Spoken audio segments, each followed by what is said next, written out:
Buen día a todos. Esta es la tercera sesión. El día de hoy nos va a hablar Carla Muñoz sobre un tema que es el uso de la miel a través de la historia de México.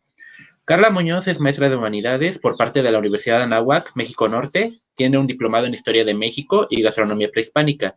Actualmente es fundadora de la empresa Miel Moss en Zacatecas y está realizando una investigación sobre el uso de la miel en procesos históricos de México, desde los tiempos prehispánicos hasta los contemporáneos, y esto es como parte de su trabajo de doctorado. Ha dado varias charlas en sectores de importancia de las abejas, su cuidado y problemas actuales como el uso de glifosfato en cultivos extensos. Y quise invitarla porque también es necesario ver el otro lado del uso de las abejas nativas o de la importancia, que es ver desde la perspectiva del uso de la miel o más bien del uso de apis mellifera y de abejas que producen miel como parte de nuestra ciencia social, porque pues las abejas en el centro, bueno, de la parte en la que nosotros vemos a las abejas es en la parte de la producción, de que hacen miel, de que es apis mellifera, de que tiene sus panalitos y todo eso. Y pues es también necesario también conocer cómo se ha dado este proceso de conocimiento o de normalización que tenemos sobre apis mellifera, en este caso de México, a través de pues, el paso del tiempo. Y cómo es que este recurso, que es la miel, que es la cera, que es el propóleo, se ha dado también, pues ha cambiado con el paso del tiempo o se ha utilizado de distintas maneras. Y ahorita Carla nos va a dar esa charla muy importante sobre pues el uso de la miel a través de la historia de México. Y bueno, Carla, te dejo ahorita con la charla. Gerardo, muchísimas gracias por la invitación. Nada más una No, aclaración, es tema de maestría. El doctorado todavía maestría, no. perdón, no, Sí, nada perdón, más. perdón. No, está perfecto. Muchísimas Ok, gracias a todos los que se están conectando. Bueno, les voy a platicar un poquito por el tiempo que tenemos tan reducido. Nada más voy a tocar unos puntos que a mi parecer son muy interesantes y espero que para ustedes también. Son sobre el siglo XVI y un poquito del siglo XIX. Entonces, lo primero que les voy a presentar es esta maravilla, que es el Códice Madrid. Este códice es de los primeros registros que tenemos de las abejas en nuestro territorio. Es un códice prehispánico, ya que se cree más o menos que la datación es de 1250, 1500. Y dentro de este códice hay algo muy, muy interesante que se podría considerar el primer manual de meliponicultura que existe. Esto quiere decir que los mayas llevaron un registro de las abejas, su comportamiento y cómo es que eran las mejores maneras de cuidarlas, cómo poner los jobones, que son estos troncos de madera. Y si se dan cuenta, los detalles de las abejas, la verdad es que son impresionantes. No sé si pueden ver mi cursor, pero de la lámina que está del lado izquierdo es muy claro y hay una gran diferencia de cómo es que las formas en las que ellas tienen las colmenas son en forma como de pirámide. Entonces, es muy interesante. Son aproximadamente 40 láminas donde, como les dije, habla de su morfología, comportamiento, y los detalles. Mira, aquí les muestro otra parte. Porque, claro, nosotros sabemos que dentro de la civilización maya los animales son súper importantes. Entonces, siempre estuvieron en una relación con los dioses. Y con las abejas no fue la excepción. Aquí podemos ver la representación de uno de los dioses, que es Amusenkaf, que es el gran dios descendente o el dios de las abejas. Ellos tenían la creencia que era el que sostenía el mundo. Entonces, aquí, el del lado izquierdo es una representación que se encontró en la ciudad de Coba, en la península, y aquí es la pequeña representación del dios. Y si se dan cuenta, dentro de las manos tiene el panal como hacen las meliponas. Este documento no fue el único. También esta es una imagen del facsímil que a mí me encanta, del libro de Chilambalam, y aquí habla de que las abejas son los puntos cardinales y dentro del libro describe a cada una. Entonces, me gustaría hacer una pausa para leérselos y es: la gran abeja roja es la que está en el oriente. Las flores de corola roja son sus jícaras, la flor encarna en su flor. La gran abeja blanca es la que está en el norte. Las flores de corola blanca son sus jícaras, la flor blanca es su flor. La gran abeja negra es la que está en el poniente. El lirio negro es su jícara, la flor negra es su flor. La gran abeja amarilla es la que está en el sur. La flor amarilla es su jícara, la flor amarilla es su flor. Entonces se multiplicó la muchedumbre de los hijos de las abejas en la pequeña Cusamil, y allí fue la flor de la miel, la jícara de la miel y el primer colmenar y el corazón de la tierra. Esto es súper importante porque para ellos, en su cosmogonía, las abejas ocupaban un lugar muy importante, no solo por los usos en los que utilizan, por ejemplo, la miel, que lo veremos un poquito más adelante, por la gran cantidad de humedad que tiene en el sur de nuestro país, llega a fermentarse, entonces hacían bebidas para eventos ceremoniales, sino que también con la miel y con la cera hacían las figuras para la representación de los dioses en sus diferentes ofrendas. Y bueno, con el paso de los años y la llegada de los españoles, también tenemos una gran curiosidad por estas abejas, ya que eran muy distintas a las que tenían en el viejo continente. Y esto quedó plasmado en el documento de Fray Diego de Landa para 1566, donde las describe de una manera muy curiosa. Es una cita textual, por lo cual el español es distinto, por si lo sienten raro, es porque es una cita textual. Y dice: hay dos cosas de abejas y ambas son muy más pequeñas que las nuestras. No hay panal como las nuestras, sino ciertas vejiguitas como nueces de cera, todas juntas unas a otras llenas de miel. No pican estas abejas ni hacen nada cuando las castran mal. La referencia de castrar mal es cuando se extrae la miel. Y desde aquí viene un poquito la distorsión de que las meliponas no tienen aguijón, que sabemos que sí lo tienen, solo que llegan a ser un poquito más pacíficas que las abejas que se conocían en el viejo continente. Aquí esta pequeña diferencia que hacen, pero es muy curioso cómo desde que llegan se dan cuenta de que estas pequeñas abejitas tienen un papel muy importante. Dentro de los documentos y las cartas que manda Diego de Landa en su libro de Relación de Cosas de Yucatán, también habla de los rituales. Aquí habla de las ofrendas, habla de cómo utilizan la miel y la cera, y vuelve a comentar sobre el tema de las bebidas, ¿no? Obviamente, cuando ellos hacían sus ceremonias y utilizaban estas bebidas por la fermentación ya tenían un grado un poco alcohólico, entonces también era como parte de la ceremonia. Bueno, de la península nos vamos a mover rapidísimo al centro del territorio, y es aquí donde estaba la Triple Alianza, donde estaba conformada por Texcoco, Tenochtitlán y Tacuba. Como parte de su organización, tenían un orden de los productos que solicitaban a los pueblos sometidos. Entre ellos se encontraba la miel y la cera de abeja. Las recolecciones se daban de 3 maneras. A ver, denme un segundo, aquí está. De 3 maneras, aunque claro, había solicitudes extraordinarias y se iba a llevar a cabo alguna celebración en específico.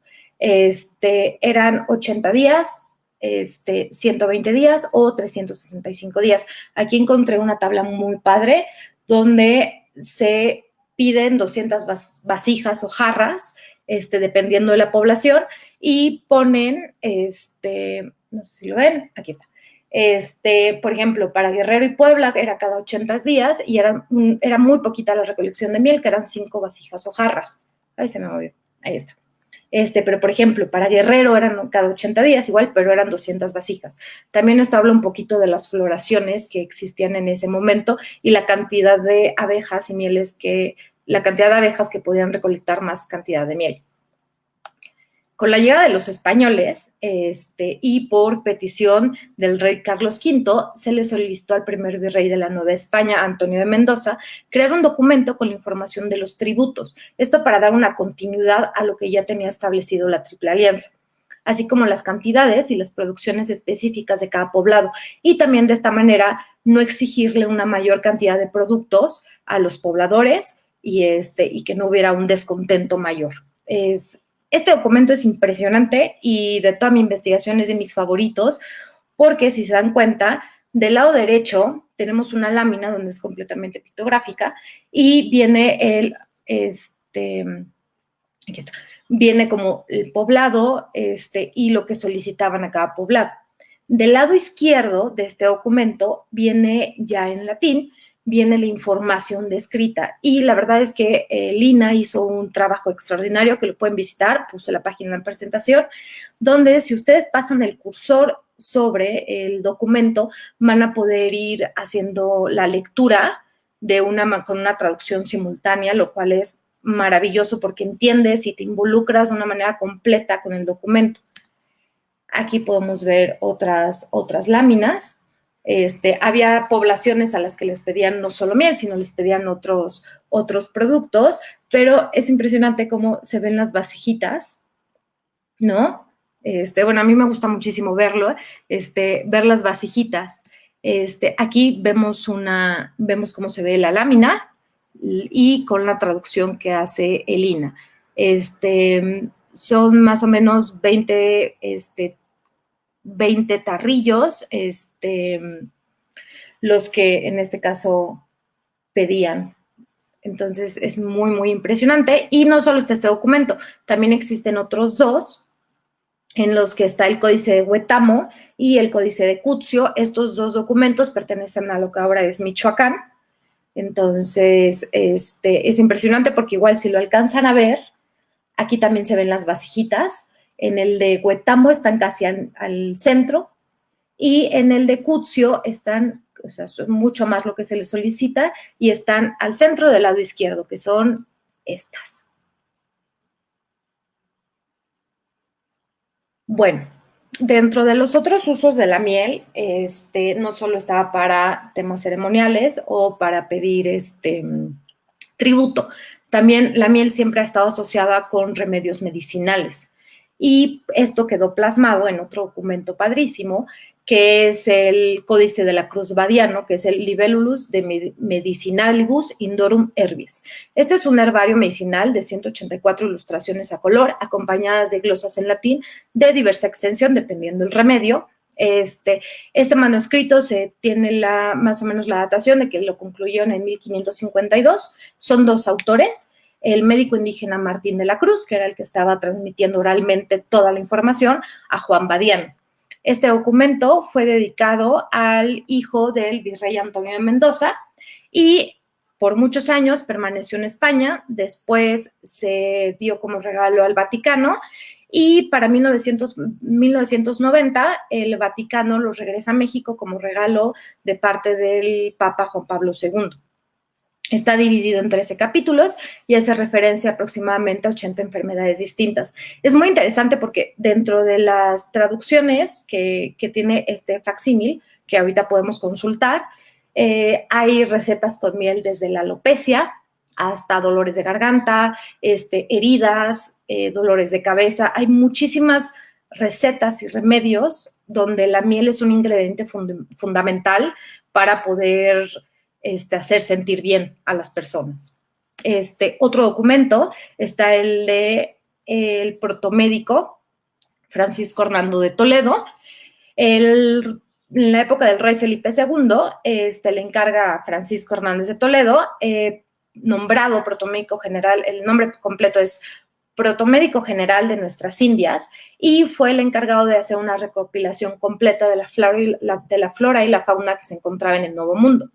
Él tuvo la percepción de que podía encontrar las plantas necesarias para erradicar algunos de los padecimientos que azotaban al viejo continente. Dentro de estas recopilaciones, otra vez, podemos observar cómo la miel era constantemente utilizada para crear diferentes remedios que aliviaran estos malestares. Entonces, es importante esto porque aquí todavía la miel sigue siendo muy importante, sobre todo para remedios, como que hace un pequeño brinco y se sigue utilizando y se busca utilizar cada vez más para crear estos remedios. Otro documento que se presenta más adelante es el que hace el barón Gregorio López, que él hace un tratado de medicina para diversas enfermedades.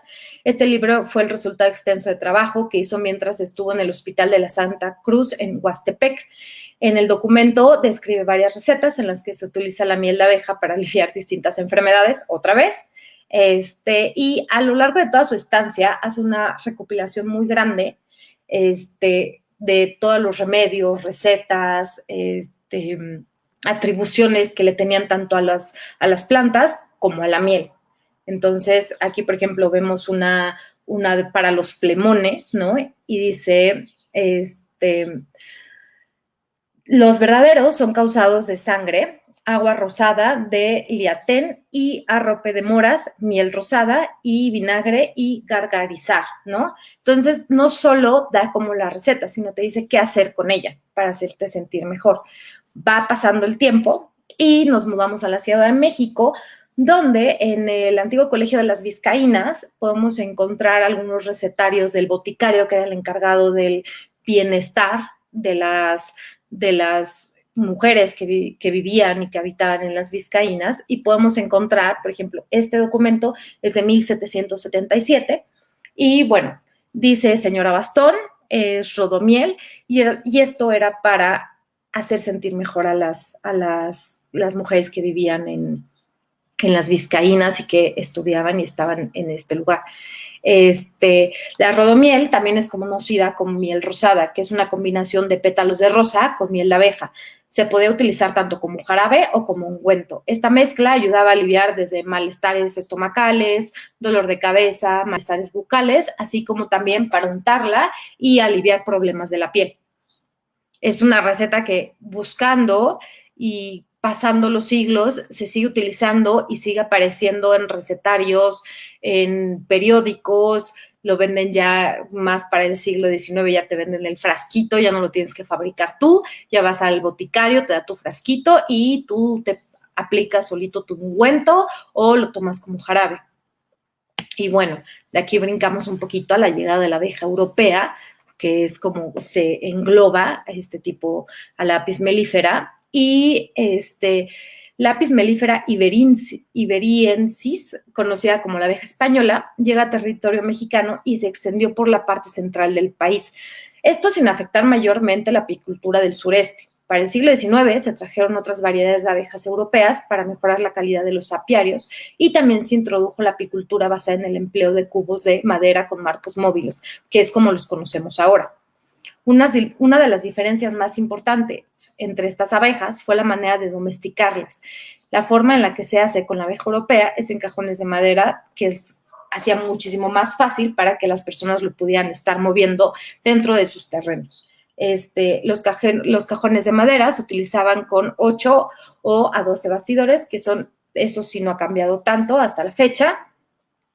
Y una de las grandes ventajas de este tipo de domesticación en ese momento fue que todo el tiempo podían estarlos cambiando y así no paraba de cierta manera la producción. Con esto también se da un brinco a que no se vuelva solo un hobby, sino que ya se vuelva una parte elemental del ingreso de las casas.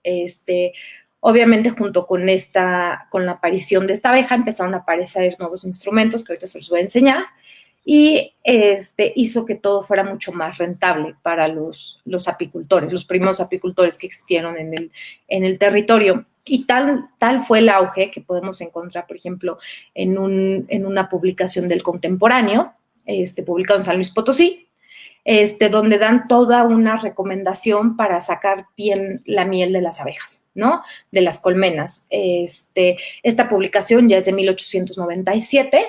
Como esta hay muchísimas, empiezan a aparecer publicaciones con informaciones detalladas, con nuevos descubrimientos, con nuevas formas de tratarlas, con todo lo que pudiera ayudar al apicultor a que se volviera un negocio rentable.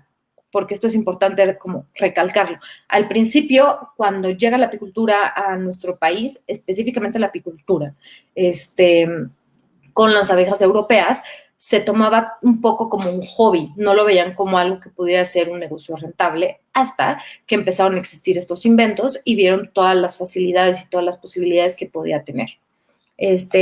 Aquí me encanta la historia, entonces es una pequeña línea del tiempo en la que del lado derecho,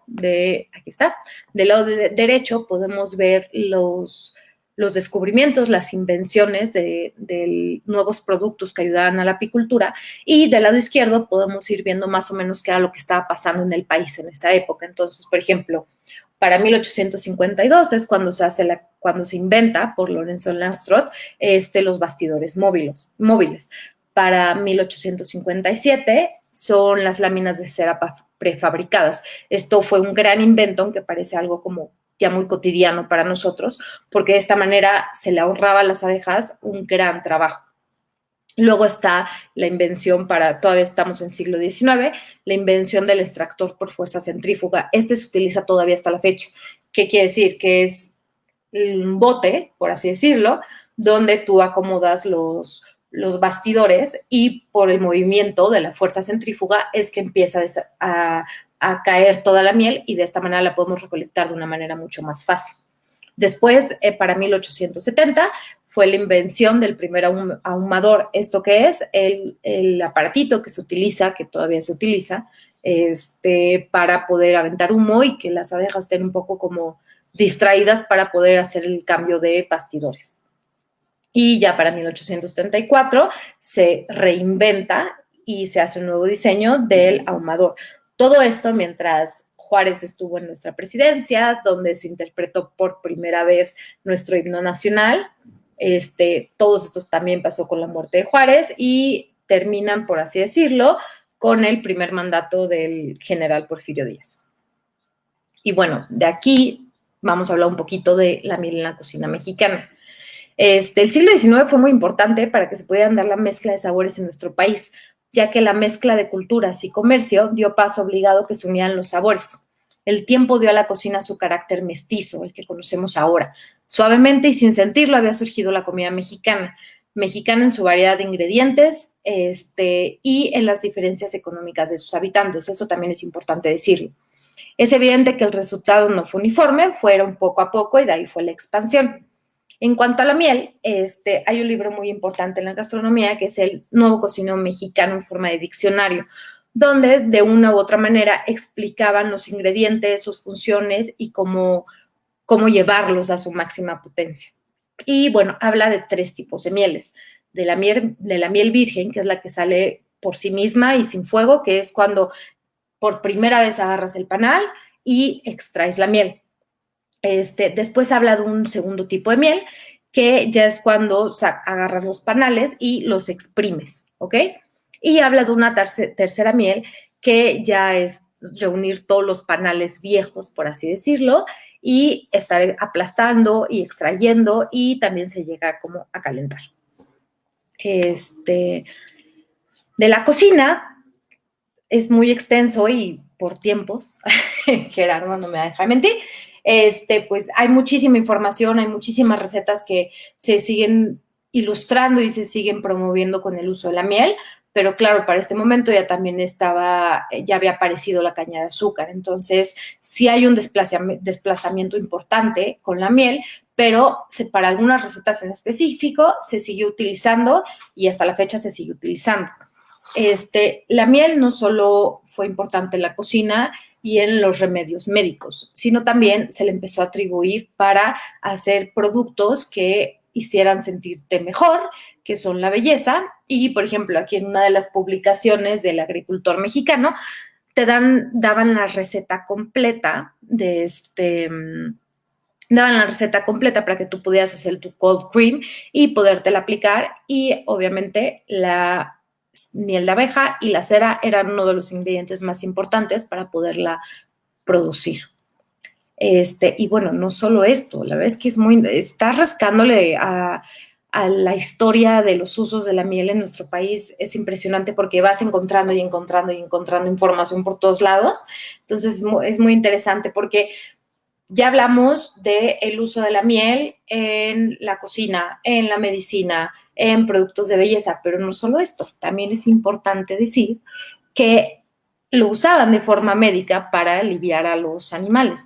Entonces, en una de las publicaciones de los recetarios veterinarios que se mostraban por todo el país para que aliviar a los caballos, a los burros, a diferentes animales, muchas veces para los remedios aplicaban la miel.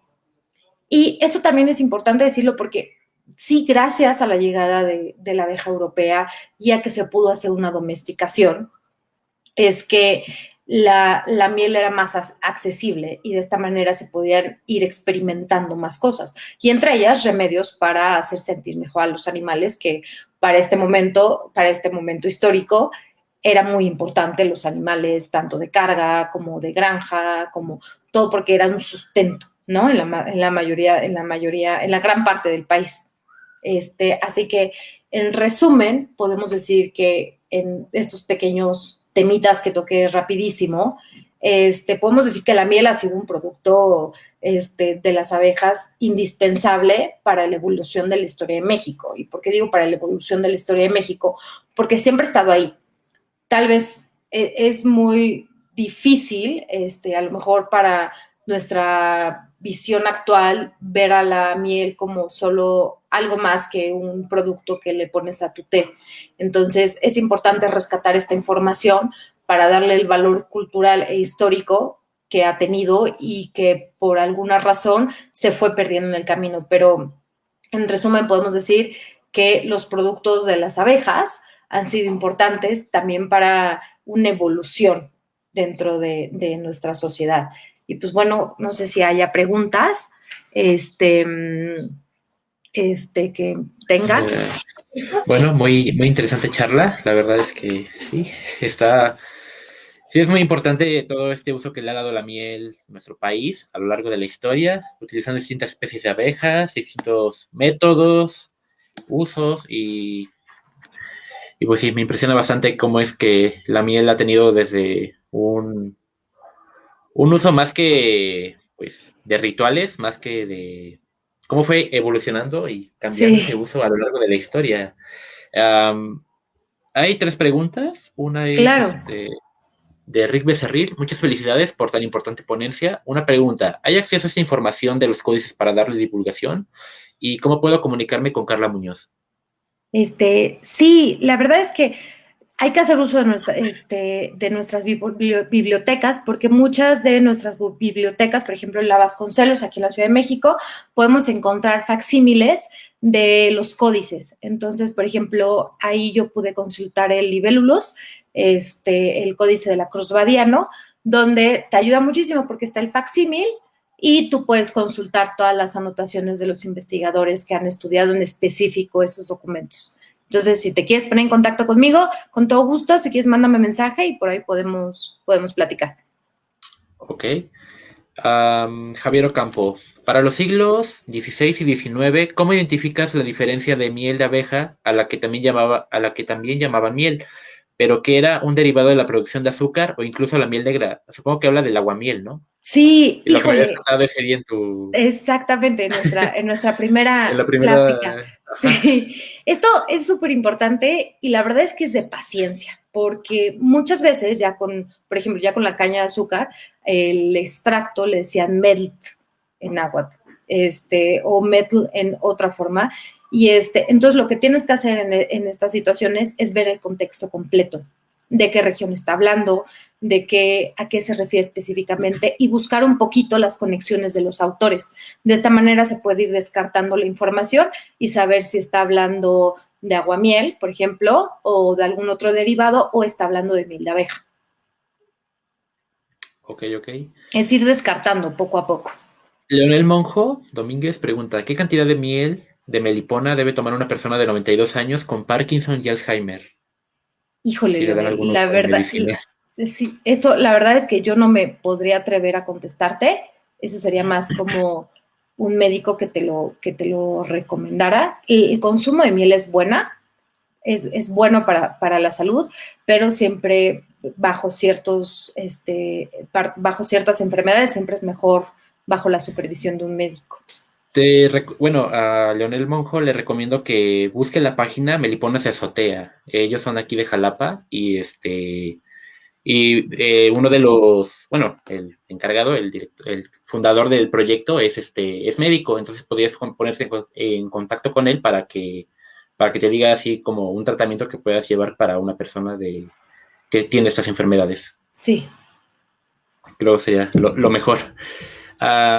Omar pregunta, ¿actualmente qué precio tiene la miel de melipona y la miel de abeja italiana? ¿Las abejas meliponas tienen problemas de plagas o parásitos? Híjole. Bueno, Este, la segunda, si quieres, yo la respondo. sí. Ah, Los precios varían mucho. ¿Por qué? Porque la abeja melipona, bueno, algunas, no quiero hablar de todos los apiarios, pero la producción de miel es un poco menor que la de la apis melífera. Entonces, por eso llega a incrementarse el precio. Ujú. Y la segunda, recientemente subió una publicación sobre virus de abejas meliponas. Si quieren lo busco y lo subo en el chat para que puedas leerla y ver qué enfermedades pues, son las que tienen las meliponas. Y también tienen algunos parasitoides y algunos problemas de otros insectos y de otros protozoarios también que pueden atacar a las abejas meliponas. Y de ahí en fuera, Amita, muchas gracias por esta información. Yo amo la miel, pero me encanta saber que puedo darle otros usos. O sea, es lo Sí, bueno de que con este proyecto puede uno aprender más cosas aparte de echarle miel a los tés. completamente. Completamente. Javier Ocampo, ¿tienes algunas publicaciones sobre tu trabajo, Carla? Pronto les voy a dar la sorpresa del libro, pero todavía falta un poquito. Ajá. David Ortiz, hola, buen día. También en esos textos que mencionaste hablan sobre el uso del polen. No, en estos textos en específico no hablan del uso del polen, hablan más sobre el uso de las mieles, es lo único. Ok.